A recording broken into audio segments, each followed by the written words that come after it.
الحمد لوليه والصلاة على نبيه،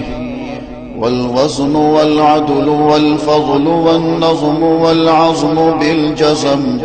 بوحدته بكبريائه بسلطان وبإعلان وبإتقان وبإيمان وبيان في فرقان، وحده لا شريك له، وحده بوحدة موحدا بوحدة موحدا بوحدة،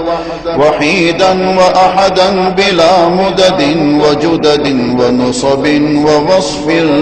في الكمال، لا شريك له ولا نظير له ولا مثل له ولا مثال له، ولا وزير له ولا مقارن له ولا مكاظم له ولا مداني له ولا مضارع له، ولا جلد بلد ولد جسد رسو جزو ونظو عظم له، ولا جذب وصف عيب تاب بيت خصم له، ولا مقارن له ولا مكاظم له ولا مداني له ولا مضارع له ولا مناظر له. ثم نشهد أن لا إله إلا الله وحده لا شريك له، من يشرك في ذاته وصفاته وعاداته وآياته أو يتبرك بغيره من نبي وولي وتقي ونقي ونسيم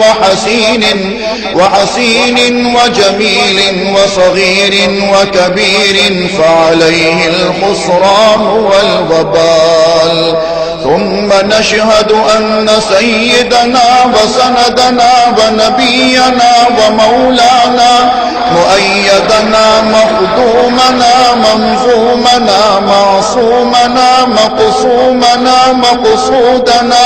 أجدر الخلق جديرنا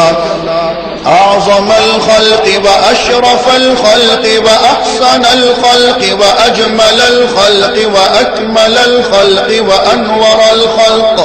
من الحسن والصدارة والولاية والحكاية والعناية والهداية والأمانة والإمامة، أعلانا وأجلانا وأتقانا وأزهدنا وأرفقنا وأنورنا وأخدرنا وأكبرنا،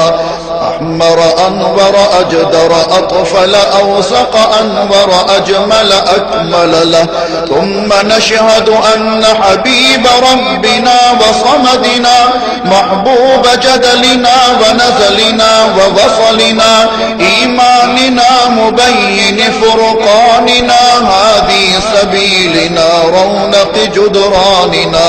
هو عدوة نظمة قدوة رتبة أسوة حسنة، وبدلائله القاهرة الغالبة الظاهرة الباطنة صعد إلى سدرة المنتهى في ليلة المعراج كشف الدجى، ثم دنا ثم دنا ثم دنا فتدلى فكان قاب قوسين أو أدنى.